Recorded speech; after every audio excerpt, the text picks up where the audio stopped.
Hey, all my Crimsonites, and welcome to the Crimson Cure channel, where we embrace our femininity, increase our womanly values, and celebrate our brothers. So join me on our feminine journey to learn, heal, and grow.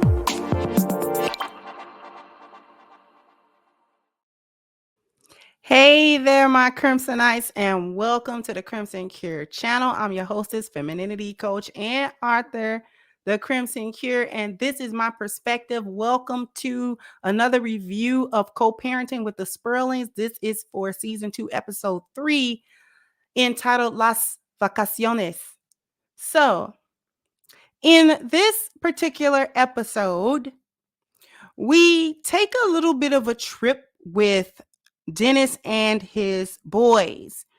They head down to the Dominican Republic for vacation, and they also discover the history of Africans via the transatlantic slave trade that took place, among other places, in the Dominican Republic.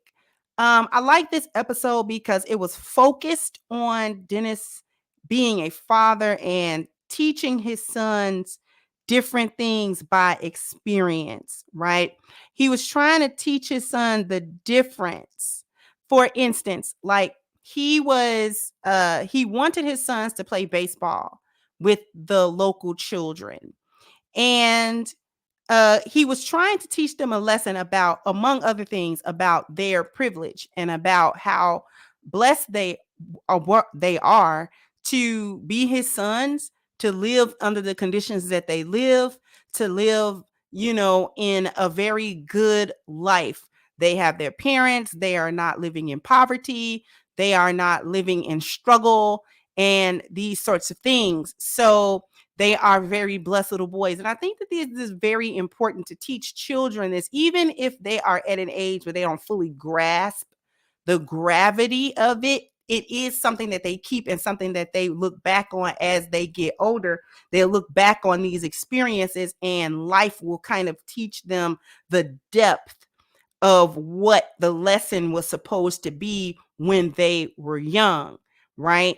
So he's seeing the difference in the way that his sons are playing the game. They're playing the game because it's a game to them, right? But he was trying to also explain that the local children, many of them would use baseball as a way out of poverty for themselves and for their families. So they took it very seriously. They took the sport seriously. The things that they were doing, the children took them very seriously because for them, it was a potential way out of poverty. For them, it was a potential, way to live a better life and not just a game to them for the sake of playing a game.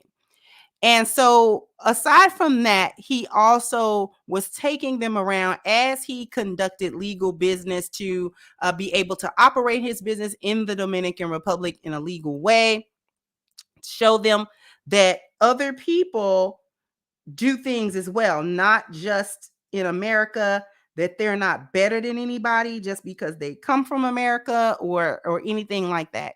That women own businesses and people in these other localities do business. They do well. They are successful.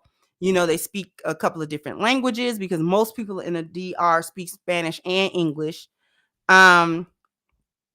And so he was basically just teaching his son a lot of life lessons. And I like this episode specifically because of that, because what it does is it demonstrates in real time the difference between fathering and mothering, where we sometimes lose the importance of how fathers teach their children and the types of lessons that fathers teach their children, whether they have sons or daughters.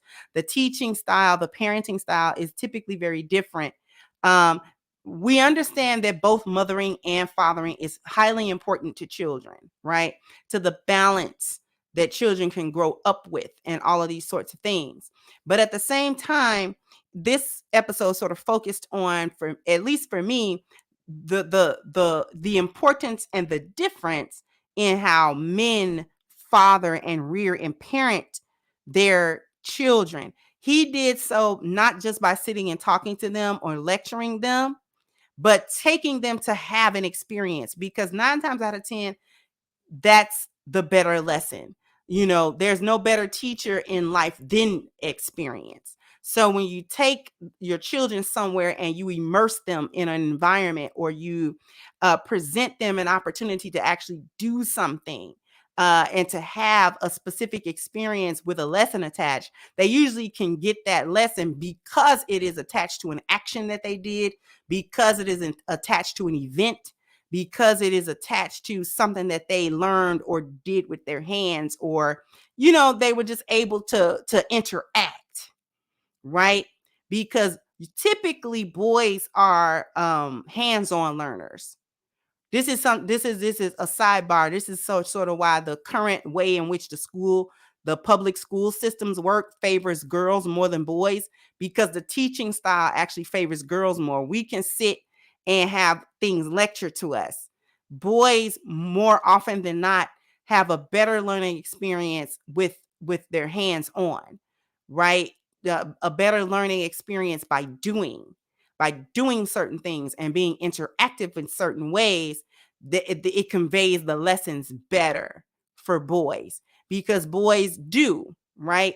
Their burgeoning masculinity allows them to do, and they learn by doing more than they do by sitting and having someone to lecture them, because sometimes the message can go in one ear and out the other and they don't really get it. But if you have the boy to interact or to do something, he is more likely to absorb the lesson itself. So I like this episode because of that reason. And it sort of reiterates what I was talking about the purpose of male travel. A lot of people kind of got that misconstrued as if I'm saying that men don't like to have fun, or that they are not engaged in leisure when they travel. And I'm not even saying 100% of the time, but I'm saying for the most part, men who travel are doing so for some specific purpose, whether that be money, whether that be educational, whatever it is, they are doing so typically for another purpose outside of just the point of leisure,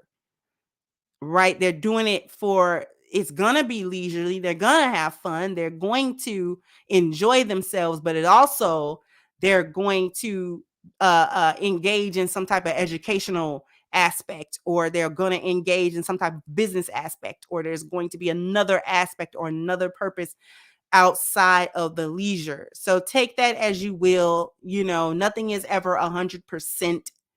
Nothing that I say is ever really 100%. So, but in any case, this really sort of illustrated that point.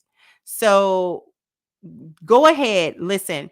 What you want to do is you want to go and take a look at this episode and the series itself. Go subscribe to Dennis Sperling's channel. Keep up with this series. It airs every Thursday in the evening on his channel. The link to these episodes are always going to be in the description box as well. And also jump down in the comment section. Let me know what you think. Like, share, subscribe to the channel if you have not. Once again, I'm your hostess, The Crimson Cure, and this was my perspective. Bye-bye, Crimsonites.